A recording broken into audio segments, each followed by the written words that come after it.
ஒரு காலத்தில் எப்படி இருந்த ஷோ இது, இப்போ இந்த ஷோவோட நிலைமையை பார்த்தா பிக் பாஸோட மோசமாக போயிட்டு இருக்கு.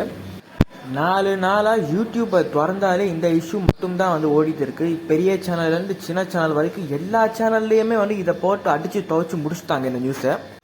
நான் இந்த இஷ்யூ இவ்வளோ பெரிய இஷ்யூவானு சத்தியமாக நான் எதிர்பார்க்கவே இல்லை. வீடியோ போடும்போது கூட இதுவும் வந்து ஒரு நாள் பேசுவாங்க, 2 நாள் பேசுவாங்க, அதுக்கப்புறம் யாரும் கண்டுக்க மாட்டாங்கன்னு நான் நினச்சேன். ஆனால் இப்போ நடக்கிறதுலாம் வச்சு பார்த்தா என்னமோ வந்து எல்லாரும் பக்கத்துல இருந்து வேடிக்கை பார்த்த மாதிரி அவங்க இஷ்டத்துக்கு அடிச்சு விட்டுருக்காங்க. அதுவும் இந்த மீடியா ஃபீல்டில் இருக்கிறவங்க எல்லாம் அவங்களோட சொந்த வேலை வெட்டியெல்லாம் விட்டுட்டு மற்ற சேனலுக்கு போய் இன்டர்வியூ கொடுக்குற அளவுக்கு இது வந்து நாட்டுக்கு ரொம்ப முக்கியமான பிரச்சனையாக மாறி இருக்கு. இன்னும் ஒரு படி மேலே போய் இது வந்து தமிழ் பொண்ணுக்கும் ஒரு வாடிக்கைக்கும் நடக்கிற சண்டை. நம்ம வந்து தமிழ் பொண்ணுக்கு சப்போர்ட் பண்ணுங்கிற ரேஞ்சுக்கு இது வந்து அரசியலாக கூட மாற்ற முயற்சி பண்ணிட்டு இருக்காங்க. இதெல்லாம் பார்க்கும்போது யாரா நீங்கள்லாம் எங்கேருந்து தான் வந்திருக்கீங்கிற மாதிரி தான் எனக்கு இருந்துச்சு. நானே வந்து பிரியங்காக்கு அகேன்ஸ்டாக தான் பேசியிருந்தேன். நான் இப்பயும் வந்து அதே ஸ்டாண்டில் தான் நான் இருக்கேன். ஆனால் அவங்க பண்ண அந்த டாமினன்சி, அப்புறம் வந்து இந்த ஷோவில் அவங்க பண்ண விஷயங்களை வச்சு தான் நான் வந்து பேசியிருந்தேன். ஆனால் இப்போ சில பேர்லாம் வந்து அவங்க பர்சனல் லைஃப் உள்ளே இழுத்து வந்து அடிக்க ஆரம்பிச்சிட்டாங்க. இதனால தான் அவன் புருஷன் அவனை விட்டு போனா, இதனால தான் நீ அப்படி இப்படிங்கிற மாதிரி ரொம்ப ஒரு தரம் குறைய வந்து பேச ஆரம்பிச்சிட்டாங்க. என்னோட கருத்து என்னன்னா, இவங்கெல்லாம் இருக்கிறது மீடியா ஃபீல்டில். ஸோ அவங்க பண்ணுறதுல இருக்கிற நல்லது கெட்டதை விமர்சனம் பண்ணுறதுக்கு நமக்கு முழு தகுதி, முழு உரிமை நமக்கு வந்து இருக்குது. ஏன்னா அவங்க வேலை பார்க்குறது நம்மளை என்டர்டைன் பண்ணுறதுக்காக தான். ஆனால் அவங்க பண்ணுற வேலையில் இருக்கிற குறைகளை சொல்கிறதுக்கு நமக்கு உரிமை இருக்க தவிர அவங்க பர்சனல் லைஃப்பை விமர்சனம் பண்ணுறதுக்கு நமக்கு வந்து எந்த உரிமையும் கிடையாது. ஸோ விமர்சனம் பண்ணுறது தப்பு கிடையாது. ஆனால் யாரோ பர்சனல் லைஃப் நம்மளுக்கு இருக்காதுங்க. அது பிரியங்காவாக இருந்தாலும் சரி, மணிமேகலையாக இருந்தாலும் சரி, அதுதான் வந்து என்னோட ஒப்பீனியன். ஸோ இந்த இஷ்யூவை பற்றி பார்த்தோம்னா இப்போ வந்து விஜய் டிவியில் வேலை செய்கிறவங்க நிறைய பேர் வந்து அவங்களோட ஒப்பீனியனை இப்போ வந்து கொஞ்சம் கொஞ்சமாக ஓப்பன் பண்ண ஆரம்பிச்சிருக்காங்க. ஆனால் இது என்னமோ அவங்களோட சொந்த ஒப்பீனியன் மாதிரி தெரியல. ஏன்னா சொல்லி வச்சமா எல்லாரும் வந்து பிரியங்காக்கு ஆதரவாக பேசுகிற மாதிரி பேசியிருக்காங்க.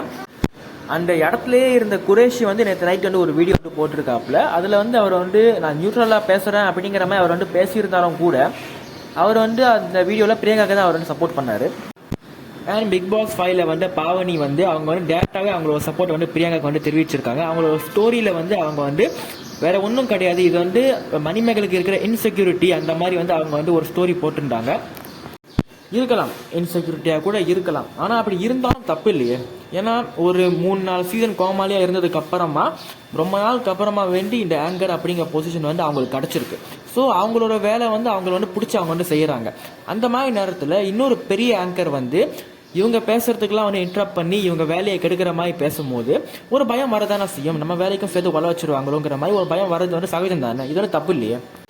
ஸோ எந்த பிரச்சனையும் வராமல் இருக்கணும்னா அவங்களுக்கான வேலையை பார்த்தாலே போதும். குக்காக போனவங்க குக்குக்கான வேலையை மட்டும்தான் பார்க்கணும், ஆங்கராக போனவங்க ஆங்கருக்கான வேலையை மட்டும்தான் பார்க்கணும். அப்படி அவங்கவுங்க வேலையை அவங்க சரியாக பண்ணால் இந்த இன்செக்யூரிட்டி ஈக்குவலாக வந்து வரதுக்கான வாய்ப்பே இல்லை.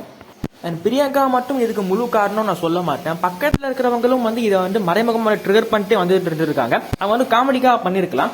ஆனால் ஒரு கட்டத்துக்கு மேலே கண்டிப்பாக வந்து காண்டாக தான் செய்யும். அதோட விளைவாய் இன்னைக்கு என்ன ஆயிருக்குன்னா, எல்லாருக்குமே வந்து ரொம்ப ஃபேவரட்டாக இருந்த ஒரு ஷோ வந்து இனிமேல் இந்த ஷோ வந்து பண்ணவே வேணாம், இழுத்து மூடிடுங்க மக்களே வந்து நினைக்கிற அளவுக்கு கொண்டு வந்துட்டாங்க.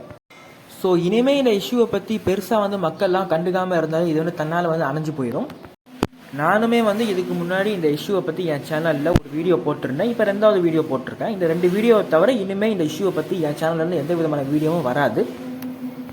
ஸோ நம்ம எல்லாருமே வந்து இந்த கண்டென்ட்டை விட்டுட்டு வேற ஒரு கண்டென்ட்டுக்கு தாவறது நல்லதுன்னு நான் நினைக்கிறேன்.